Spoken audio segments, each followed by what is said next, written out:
Assalamu alaikum everyone.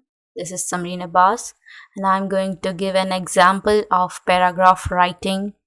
In the last video I discussed the paragraph writing, its structure and different elements and features of paragraph writing. Unity and logical sequence of thoughts, variety, and on the other hand we see that paragraph must contain a topical sentence, which is also known as key sentence, which unlocks the key idea or the subject of the paragraph or the topic of the paragraph on which we are writing. Supporting detail and concluding sentence. One of the paragraphs from the book Paragraphs and Essays by Manzoor Mirza. This is the best book for designed for CSS. Uneasy lies the hat that wears a crown. The maxim has a universal application since those who exercise power and authority in different capacities are found involved in truths of uneasiness and discomfort.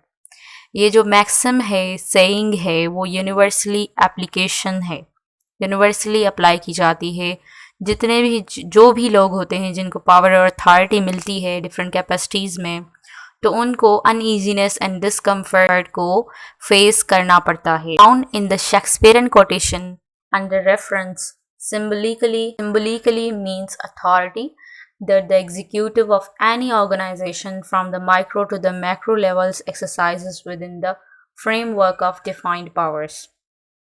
If he transgresses the powers, he meets strong resistance from the opposition. Shakespearean quotation के हिसाब से मुताबिक crown जो है वो कोई भी authority है. क्राउन से मुराद है कि किसी भी ऑर्गेनाइजेशन का एग्जीक्यूटिव हो जो माइक्रो से मैक्रो लेवल्स में पावर्स जिनको अथॉरिटीज़ मिलती हैं, अगर वो ट्रांसग्रेस करता है, पावर की खिलाफ वर्जी करता है, तो उसे स्ट्रॉन्ग रेजिस्टेंस को फेस करना पड़ता है from the opposition. If he on the other hand endeavors to ensure discipline in the organization by implementing rules in letter and spirit, he encounters strong. अगर वो डिसिप्लिन को इंश्योर करने के लिए डिफरेंट इम्प्लीमेंटिंग रूल्स अप्लाई करता है, फिर भी वो स्ट्रॉन्ग अपोजिशन से मिलता है,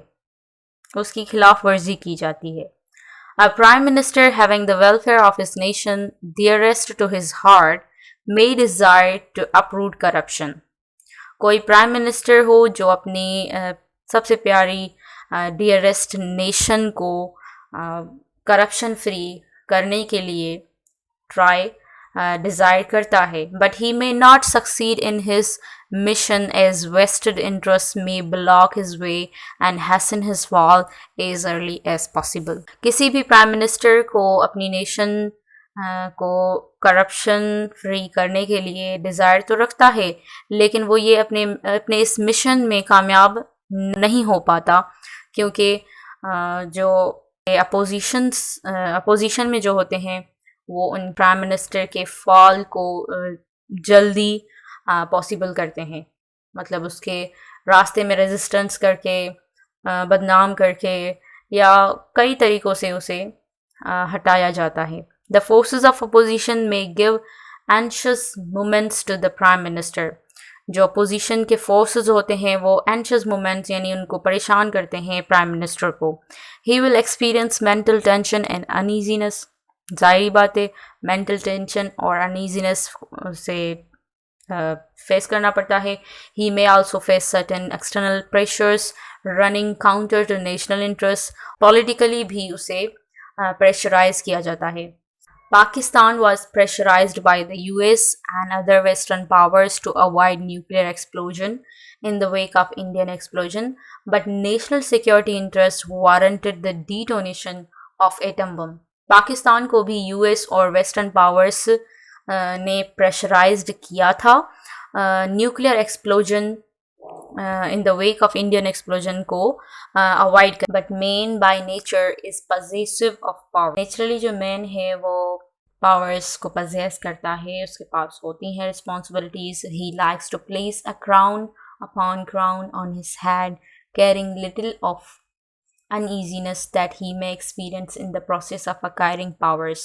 इंसान तो नेचुरली पजेसिव है पावर्स का, उसे पसंद होता है, इसकी विश होती है कि एक क्राउन के बाद दूसरा क्राउन अचीव करे, यानी एक सक्सेस के बाद दूसरी सक्सेस हासिल करे, कामयाबी पे कामयाबी हासिल करता रहे और उससे परवाह नहीं होती अनईजीनेस की या डिफ़िकल्टीज़ की या हैडल्स की जो उन पावर्स को अक्वायर करने के बाद, हासिल करने के बाद उसे एक्सपीरियंस करनी पड़ेगी. Dictators like to ride over the crest of time in a roughshod manner without caring for the rules of game. Dictators भी ऐसे ही करते हैं और they may break the spinal cord of societies they govern.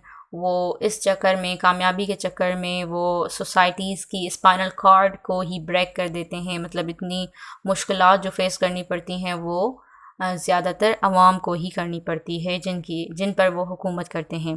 But not part with crown, पर फिर भी वो crown से या सक्सेस से या पावर्स और अथॉरिटी से जुदा नहीं हो. Power is a strange game of intoxication. Crown, however, gives an intense sense of insecurity. Every crown knows that other crowns are jealous of it and they are determined to bring it down to the earth. Her crown को, यानी हर authority में या हर powerful man को ये पता होता है कि दूसरे power में या authority वो उनसे jealous हैं, वो उनको पीछे गिराना चाहते हैं. Intensely desire to see it rolling in the dust. That is the reason why a crown cannot have a good night's rest.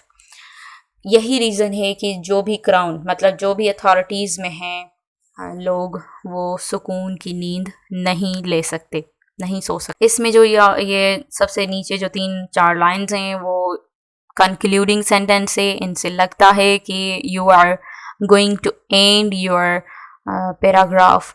और इसमें you can see supporting detail कितनी अच्छे से दी गई हैं. और जो टॉपिकल सेंटेंस जो होता है वो ज़रूरी नहीं कि पैराग्राफ का फर्स्ट सेंटेंस ही हो या सेकंड हो, थर्ड फोर्थ भी हो सकता है, पैराग्राफ के लास्ट बीच में भी हो सकता है. तो इस पैराग्राफ में जो टॉपिकल सेंटेंस है वो ये है कि crown in the Shakespearean quotation means authority, that the executive of any organization from micro to macro levels exercises within the framework of defined powers. यही इसका टॉपिकल सेंटेंस है. बाकी इसकी सपोर्टिंग डिटेल है और लास्ट में इसका कंक्लूडिंग सेंटेंस है. इसमें यूनिटी है.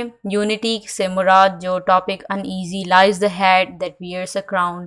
पूरे पैराग्राफ में इसी पैराग्राफ पर ही बात की गई है. इससे हटकर दूसरा कोई टॉपिक नहीं टच किया गया.